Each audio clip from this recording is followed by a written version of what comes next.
All right, get ready to unlock some ancient wisdom, because today we're going deep on the Kybalion, Ooh, the Kybalion. a text that claims to hold the keys to understanding the universe. That's a big claim. No kidding, right? We're talking ancient Hermetic philosophy. The kind of stuff that inspired alchemists and mystics. For centuries. Absolutely. And what makes the Kybalion even more intriguing Yeah. is that it's a bit of a mystery itself. Oh, how so? Well, it was published in the early 1900s, Okay. and it claims to be based on the teachings of Hermes Trismegistus. Hermes Trismegistus, no, that's a name that sounds like it's straight out of a myth. He is kind of a figure shrouded in myth and legend. So we're dealing with a text. It's like a whisper from the past. A whisper from the past, promising to reveal the secrets of the universe. It does kind of have that air of mystery. It does. So we're dealing with a text that's almost like A secret decoder ring for the universe, a decoder ring. I like that. passed down from this almost mythical figure. Exactly. So for our listeners today, Your goal is to grasp the core ideas of this ancient wisdom. sounds like a plan. The Kybalion outlines 7 principles of Hermeticism, 7. Okay. and we're going to unpack each one. All right, let's do it. Are you ready to see if they hold up under scrutiny? I am ready. Let's dive in. And if they offer any practical value in our modern world? Let's see what they've got. So principle number 1, Mentalism. mentalism. It's the Kybalion states.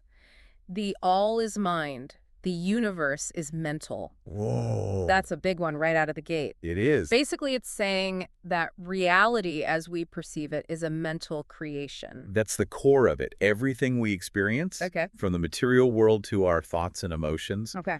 all stems from a universal mind, what they call the all. The all. It's a concept that has echoed throughout history from, ancient philosophies to modern day explorations of consciousness. It has. It kind of makes me think about some of the theories in quantum physics, like, the observer effect, the idea that the act of observing something actually influences its reality. Is that kind of what they were getting at even back then? It's fascinating, isn't it? How ancient wisdom seems to intersect with modern scientific discoveries. It is. The Kybalion acknowledges that the universe is this incredible paradox, Okay. a mental creation, yet something we experience as incredibly real. Yeah, how do we reconcile that? Think of a dream. Okay. While you're in it, the dream feels real, Sure. but when you wake up, you realize Right. it was a projection of your mind. It was all in your head. Exactly. Okay, so it's all mental creation, but how much control do we actually have over it? That brings us to a key concept in Hermeticism, Okay. mental transmutation. Mental transmutation. The Kybalion suggests that by mastering our minds, Yeah. we can not only change our mental states, but potentially even influence our material reality. Okay, hold on. So we're not talking about like magically manifesting a winning lottery ticket just by thinking about it, are we? Well, maybe not quite that simple. Okay. The idea is that our thoughts are incredibly powerful, more powerful than we often realize. I can see that. By controlling our thoughts, we can change our emotions, our behaviors, Uh-huh. and ultimately the circumstances we attract into our lives. So instead of dwelling on, fear or scarcity, we can choose to cultivate thoughts of courage and abundance. Precisely, it's about shifting our mental vibrations, Okay. aligning them with what we want to experience. Aligning them. Okay. To illustrate the vibration of spirit or the universal mind, Yeah. the Kybalion actually uses the analogy of a wheel spinning so rapidly that it appears motionless. Oh, wow. That's a really cool analogy. Yeah. It makes this abstract concept of vibration a bit easier to grasp. It does. So if we're all vibrating at different frequencies, our thoughts and emotions influence those vibrations. Yes, and that leads us directly to the next principle, Okay. correspondence. Correspondence, I've heard the saying, as above, so below. Yes. But I have to admit, I never really understood what it meant. It suggests that there's a profound harmony and connection Hmm. between all levels of existence, the microcosm and the macrocosm. The microcosm and the macrocosm? The same laws and principles that govern the universe Okay. also govern our individual lives. Interesting. So studying the small can offer insights into the large. Okay. Understanding the laws that govern our own minds can help us understand the forces at play in the universe. I like that perspective. It's starting to all come together. Yeah. So, mentalism. Yeah. The universe is mental. Correspondence. There's this mirror between the big and the small, and that brings us to principle number 3. Vibration. Vibration, right? Exactly. The Kybalion states that nothing rests Everything moves, everything vibrates. Mm. And this is where ancient wisdom aligns with modern science Uh-huh. in a truly fascinating way. Because science has shown that everything is made up of atoms, and atoms are constantly in motion. Exactly. Everything in the universe, from the smallest particle to the largest star, Wow. is vibrating at a particular frequency. And the form that energy takes, whether it's solid matter, liquid, gas, or even thoughts and emotions, Right. is determined by its rate of vibration. So based on this principle, our thoughts and emotions are also forms of energy vibrating at different frequencies. Precisely. And the Kybalion suggests that by understanding this principle, Yeah. we can learn to control our mental vibrations, just as a musician learns to control the vibrations of a musical instrument. Oh, that's a good analogy. Yeah. So if we want to change our reality, we need to change our vibration, and we can do that by changing our thoughts and emotions. Right. But does that mean we can control things on a grand scale?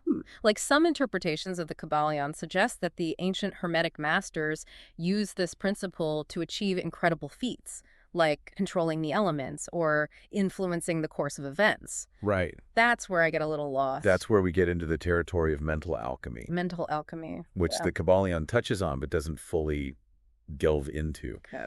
The idea of controlling elements might be more symbolic, Yeah. pointing to a deeper level of mental mastery. Okay. But even if we can't conjure thunderstorms with our minds, Sure. there's growing evidence that our thoughts and emotions have a profound impact on our physical health, Yeah. our relationships, and even our success in the world. Okay, so while we might not be bending the elements to our will, Right. we can still use these principles to cultivate a more positive and fulfilling life. That's what the Kybalion seems to be suggesting. That's encouraging. And it brings us to the fourth principle, one that I find particularly insightful. All right, let's hear it. Polarity. Polarity. What's the deal with polarity? This principle states that everything is dual, everything has poles, everything has its pair of opposites. Like and unlike are the same. Opposites are identical in nature, but different in degree. Wow. Okay, that's a mouthful. It is, but the essence is that everything exists on a spectrum. A spectrum. Okay, can you give me like a concrete example? Think about heat and cold. They seem like opposites, but they're really just different degrees of the same thing. Temperature, Oh. or light and darkness, Right. with varying degrees of light. Okay, I see. The same applies to emotions. Mm. Love and hate, courage and fear. Hmm. They're not completely separate entities, Right. but different points on the same spectrum. Interesting. So how can understanding this duality be useful in our lives? The Kybalion suggests that understanding polarity can help us transmute negative emotions into positive ones. Oh, okay. For example, if you're feeling fear, you can consciously cultivate courage, Okay. understanding they are not opposites, but simply different intensities on the spectrum of the same emotion. So instead of trying to suppress negative emotions, we can use them as stepping stones to reach a more positive state. Exactly. It's almost like using that emotional energy to shift ourselves to a different point on the spectrum. Exactly. It's not about denying the negative, Mm-hmm. but about understanding it's part of a larger whole, and we have the power to shift our focus. I'm starting to see the potential here. Yeah. It's like having an inner control panel where we can adjust our emotional settings by understanding how these polarities work. That's a great way to put it. I like that. And the more we practice this mental alchemy, Right. the more we can become masters of our own emotional state. Okay, I'm ready for principle number 5. What's next on our journey through the Hermetic wisdom of the Kybalion? The fifth principle is rhythm. Rhythm. It states that everything flows out and in, everything has its tides, all things rise and fall. The pendulum swing manifests in everything. The measure of the swing to the right is the measure of the swing to the left. Rhythm compensates. So this one seems to be about the cyclical nature of, well, everything. Yes. It's like saying life is a series of pendulums swinging back and forth between opposing forces. Exactly. We see it in nature all the time, day and night, the seasons, the tides. Right. And we experience it internally, too. Our energy levels, moods, successes, and setbacks.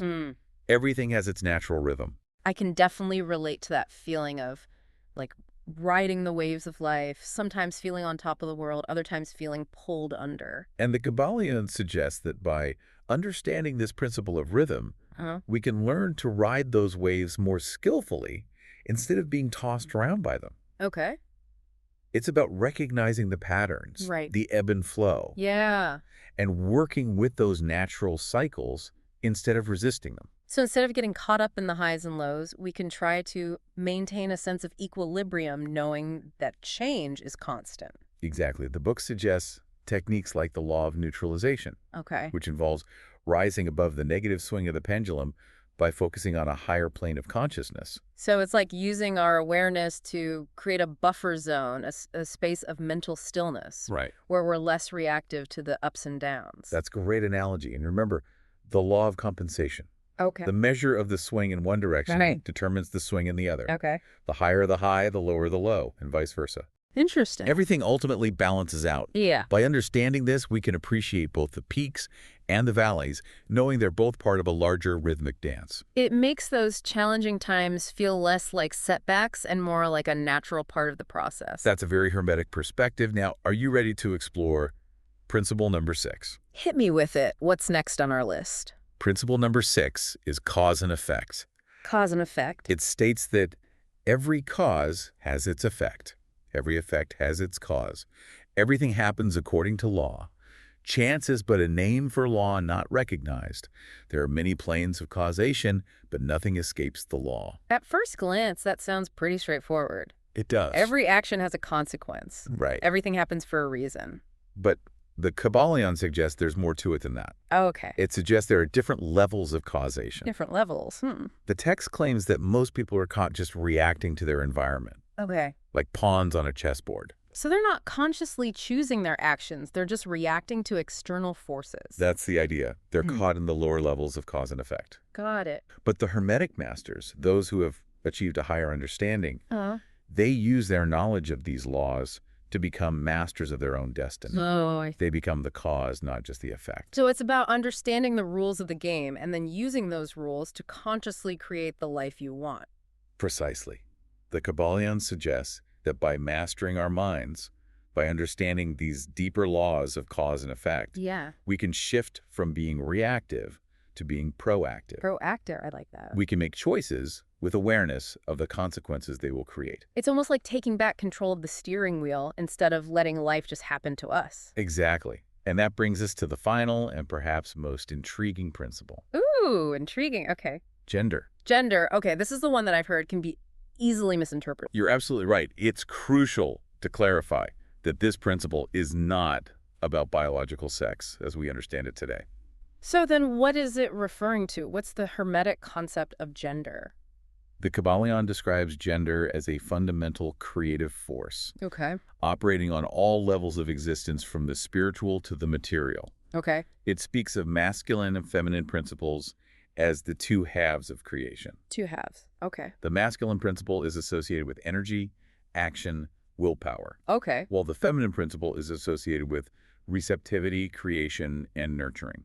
So kind of like the yin and yang, That's a great analogy. the two complementary forces that drive the universe. And just like the yin and yang, these two principles need each other to create anything new. So how does this principle apply to us as individuals? The Kybalion suggests that we all have both masculine and feminine principles within us, Okay. regardless of our biological sex. Regardless, so it's not about like traditional gender roles, Exactly. but about something much deeper. It's about recognizing and harmonizing those energies within ourselves Okay. to unlock our full creative potential. So it's not about conforming to societal gender roles, but about finding that balance of those creative forces within each of us. Exactly. The masculine energy helps us take action and manifest our goals, Right. while the feminine energy allows us to be receptive to new ideas, nurture our creativity, and connect with others in a meaningful way. Wow, that's a really powerful concept. It is. It's like we're all like walking, talking embodiments of this cosmic dance between masculine and feminine energies. I like that, a cosmic dance. Okay, so we've covered all 7 principles of Hermeticism as laid out in the Kybalion. We have. What would you say is like the key takeaway from all of this? I think the biggest takeaway is that we're not just passive observers in the universe. Right. We are active participants, co-creators of our own reality. Co-creators. I like that. And the Kybalion provides these 7 principles as tools to help us consciously shape our lives and our world in a more positive and fulfilling way. That's a really empowering message, and it definitely gives me a lot to think about. Good. But I have to admit, some of these ideas are pretty abstract. They are. How do we bridge the gap between these philosophical principles and our everyday lives? That's a great question. and one we're going to explore in more depth in the next part of our deep dive. Oh, all right. Looking forward to that. Stay tuned. We're back and ready to dive deeper into the Kybalion. All right. We've laid out these 7 principles. 7 principles, right? This whole idea that the all is mind, and I have to say, my mind is definitely feeling expanded. Good, good.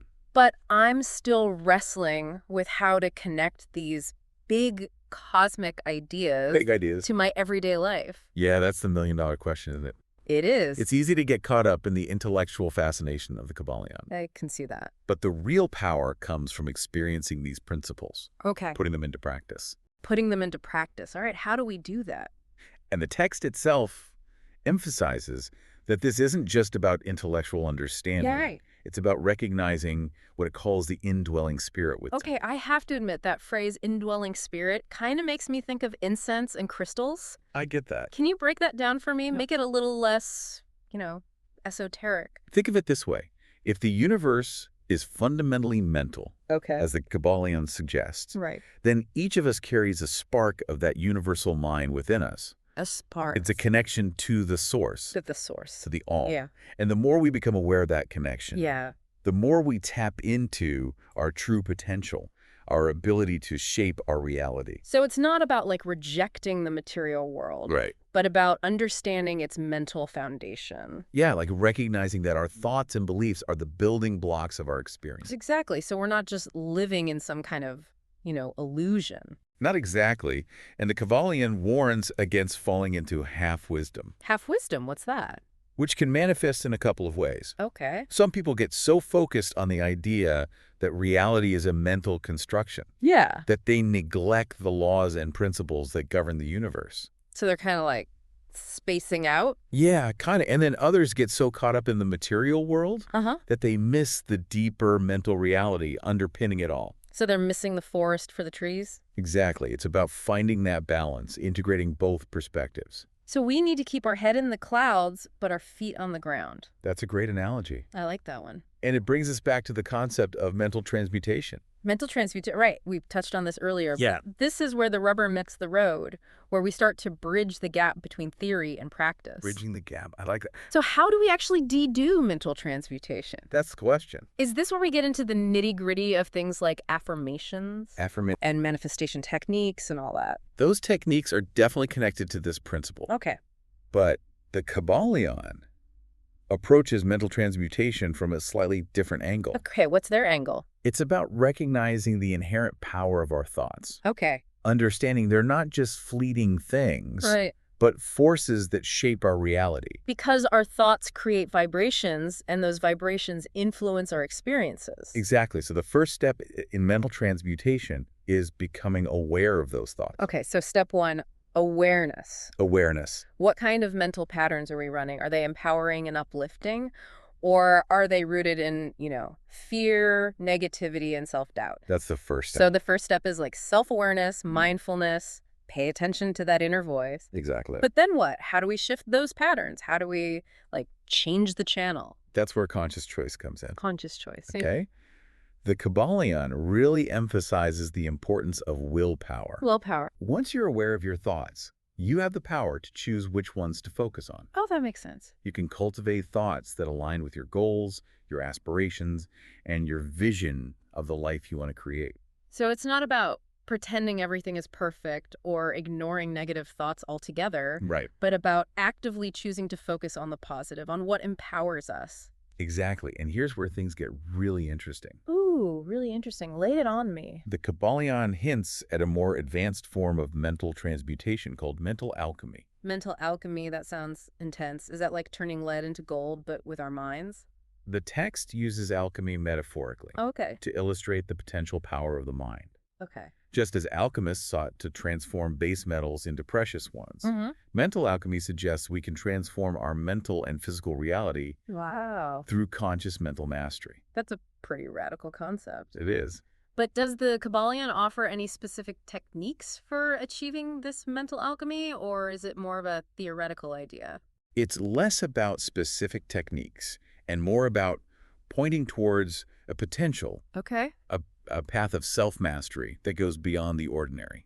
Beyond the ordinary. I like that. It's an invitation to explore the deeper possibilities of the mind. So it's like a challenge to experiment, to explore the limits of our mental ability. Precisely.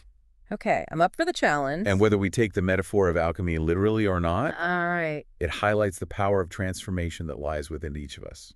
I love that idea. So we've got mental transmutation, Yeah. we've got mental alchemy. Are there any other like key concepts from the Kybalion that can Yeah. help us, ground these principles in our daily lives? One of the most important and often overlooked concepts is the divine paradox. The divine paradox. Okay, what's that all about?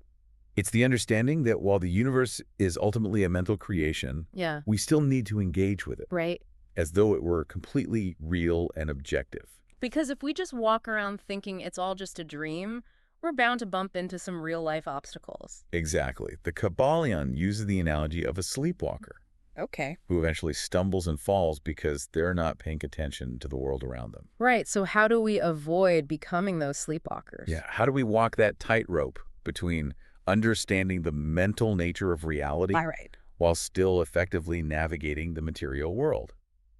It's a good question. I think that's where a lot of people get tripped up. It's Yeah. like, okay, the universe is mental, but my bills are very real, Yeah. How do you bridge that gap? It's about integrating these principles into our daily lives. Okay.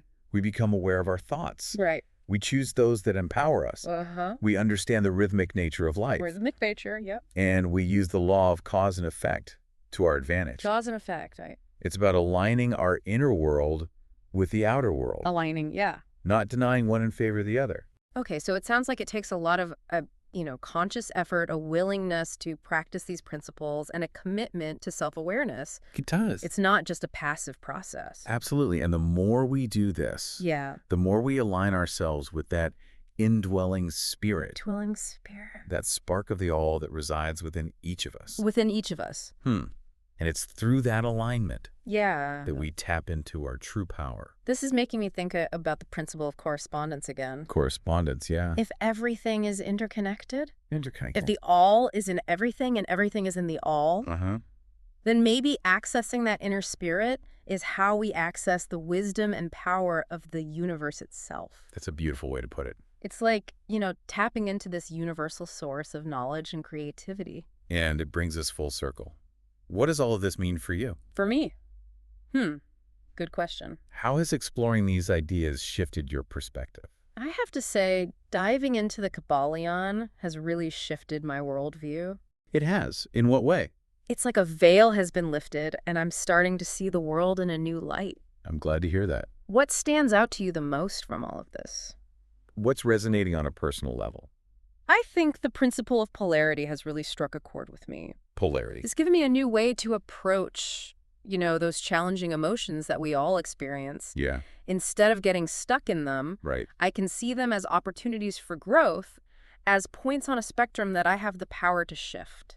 That's a fantastic insight. Thank you. And it's a perfect example of how these ancient Hermetic principles can be incredibly relevant and powerful in our modern lives. They really can, and it's making me realize that the Kybalion is more than just a book of abstract philosophy. Right. It's a guide to self-mastery, a roadmap to realizing our full potential. You've hit the nail on the head, and it all starts with understanding that the all is mind. The all is mind. Our thoughts have power. Power. Our beliefs shape our reality. They do. And by mastering our minds, we can truly become the architects of our lives. That's a powerful message to end on. It is. And speaking of powerful, I'm feeling energized to explore some more practical applications of these principles. Well, you're in luck. In the final part of our deep dive, Oh, the final part. we'll be exploring some specific techniques and practices Technique. inspired by the Kybalion that you can integrate into your own life. Excellent. Stay tuned. All right, we're back for the final part of our deep dive into the Kybalion. The final part, great. This ancient text has given us a lot to ponder. It has These 7 Hermetic Principles. 7 principles. The concept of the all is mind. But now, let's get down to brass tacks. Brass tacks, I like that. How can we actually apply these principles in our everyday lives? That's the key question, isn't it? Knowledge without application Yeah, is like a seed that never gets planted. that's a good analogy. It has potential, but it won't flourish unless we nurture it. So what are some practical tools or techniques that we can, take away from the Kybalion and actually, put into practice? Well, one practice that aligns beautifully with the principle of mental transmutation is the use of affirmations. Affirmations. Okay, I've heard about those, but to be honest, they've always seemed a bit too Yeah, new agey for me. I get that. Does the Kybalion actually support this idea? While it doesn't use that specific term, Okay, the core concept is there. all right. Remember, mental transmutation is about consciously directing our thoughts to shift our mental states. Right. To change our vibration. And affirmations are essentially a tool to do just that. Okay. Instead of letting our minds run wild with negative self-talk, Yeah, we've all been there. we can choose to feed it with positive, empowering statements. So it's about taking control of the narrative, replacing those, limiting beliefs with more positive and constructive ones. Precisely. And the Kybalion emphasizes the power of words. Word. It even says that the word is the wand of the magician. Ooh, I like that. By using affirmations, Right. we're essentially wielding that wand to shape our reality. Okay, I'm intrigued, but how do we, ensure that those affirmations are actually effective? Right. I mean, isn't it just wishful thinking if we're just repeating positive phrases without truly believing them? That's where the principle of vibration comes into play. Vibration. Oh. Remember, everything is energy vibrating at a particular frequency. Right, right. The key to making affirmations work is to align our vibration with the desired outcome. So it's not just about the words themselves, but about the energy and emotion behind them. Exactly. The Kybalion says that feeling is the secret of mental transmutation. Feeling. So when you're using affirmations, don't just recite the words. Yeah. Embody the feeling of what you're affirming. Yeah. Visualize it. Feel it in your body. Make it as real as possible in your mind. That makes a lot of sense. It's like if you're affirming abundance, but you're simultaneously feeling, stressed and anxious about money, those conflicting vibrations are going to cancel each other out. Precisely. Align your energy with your words. And that's when the magic starts to happen. Okay, I like that. Aligning energy with words. It takes affirmations beyond rote repetition and makes it a more mindful, embodied practice. An embodied practice. That's good. And that embodiment is key. Okay. Another powerful technique that resonates with the Kybalion's principles is visualization. Visualization. That one I'm a bit more familiar with. Okay. Athletes use it all the time to mentally rehearse their performance, right? Exactly. And the Kybalion suggests that visualization can be an incredibly powerful tool for mental transmutation. Mental transmutation. Okay. Remember, it all starts with the principle of mentalism. The all is mind. The universe is mental. Right, right. If our reality is fundamentally a mental creation, Yeah. then visualizing the desired outcome is like planting the seed for it to manifest. So we're essentially creating a mental blueprint, a template for the universe to follow. That's a great way to put it. And the more detailed and vivid our visualization, the more potent the imprint it creates on the mental plane. So it's not just about vaguely wishing for something, Right. but about crafting a clear, detailed picture of what we desire Yes. and really feeling ourselves experiencing it as if it's already happening. Exactly. And that brings us back to the power of feeling. Feeling. The more emotion we infuse into our visualizations, the stronger their vibratory power becomes, So it's like amplifying the signal amplifying it. we're sending out to the universe. Yes. This is reminding me of the principle of correspondence again. Correspondence. If the microcosm reflects the macrocosm, Reflects. then by creating that desired reality within our minds, Yes. we're essentially setting the stage for it to manifest in our external world. I love how you're connecting the dots. It's all starting to click into place. It highlights the interconnectedness of these principles, Interconnectedness. how they all weave together to create a tapestry of wisdom. A tapestry. I like that. Okay, so we've explored affirmations. Mm-hmm. We've explored visualization. Are there any other practical takeaways from the Kybalion Yes. that we can, incorporate into our lives? One principle that often gets overlooked in the realm of self-improvement is rhythm. Rhythm. Right. Everything has its ebb and flow. Remember, everything in life has its natural ebb and flow. Right. There are times of, high energy and productivity. Yes. And times of rest and rejuvenation. Exactly. It's like the waves of the ocean. Waves, yeah. Sometimes they're crashing dramatically on the shore. Yeah. And sometimes they're gently lapping at the sand. Gently lapping, right? And the Kybalion suggests that we can work in harmony with these natural rhythms Okay. instead of resisting them. Resisting them. Yeah. When we're in a high energy phase, Right. we can ride that wave, make the most of our momentum. Ride the wave. Okay. But when we're feeling depleted, we need to honor that need for rest and allow ourselves to recharge. To recharge. Pushing against those natural rhythms only creates resistance and burnout. Resistance and burnout. Nobody wants that. So it's about tuning into our bodies, Tuning in. becoming aware of our natural energy cycles, and not forcing ourselves beyond our limits. Working smarter, not harder. Precisely. And this principle can also be applied to our mental and emotional states. Our mental and emotional states, okay? We all have times when we're feeling optimistic and motivated, Right. and times when we're feeling down, discouraged, or uninspired. We've all been there. And instead of beating ourselves up for those low points, Yeah, we tend to do that. we can accept them as part of the natural rhythm of life, knowing they won't last forever. They won't last forever. That's important to remember. Remember the principle of polarity. Polarity. Those low points often contain the seeds of transformation. Seeds of transformation. It's an opportunity to ask ourselves, what can I learn from this experience? How can I use this as fuel to grow stronger, more resilient, and more aligned with my purpose? That's a really good point. It's like shifting our perspective from, feeling like a victim of circumstance to becoming an alchemist of our own experience. That's a beautiful way to put it, and that's the essence of the Kybalion. The essence. It's a guidebook to becoming conscious co-creators of our reality. We're conscious co-creators. It all begins with that fundamental understanding that the all is mind. The all is mind, right? Our thoughts have power. They do. Our beliefs shape our reality. Our beliefs. And by mastering our minds, we can unlock our true potential, not just to create a better life for ourselves, but to contribute to a better world for all. That is a powerful and inspiring message to end on. It is. It feels like we've only just scratched the surface of this ancient wisdom. We have, and that's the beauty of the Kybalion. Yeah. It's a text that can be revisited again and again each time, revealing new layers of insight. New layers. Wow. And as you continue to explore these ideas, Uh-huh. remember to be patient with yourself. Patient, right? Mastery is a journey, not a destination. That's true. It takes time, practice, and a willingness to experiment. But I have a feeling the rewards are well worth the effort. Without a doubt, the Kybalion offers a path of self-discovery, Self-discovery, yeah. a journey to unlock the wisdom and power that lie dormant within each of us. That's powerful. And that journey, if we choose to embark on it, can lead us to a more fulfilling, meaningful, and empowered life. More fulfilling, meaningful, and empowered. I like that. I think that's a great place to wrap up our deep dive into the Kybalion. It is. And to all of you listening out there, we encourage you to, keep exploring these ideas. Keep exploring. Keep questioning, keep experimenting, and most importantly, keep believing in your own limitless potential. Your own limitless potential. Until next time, keep diving deep.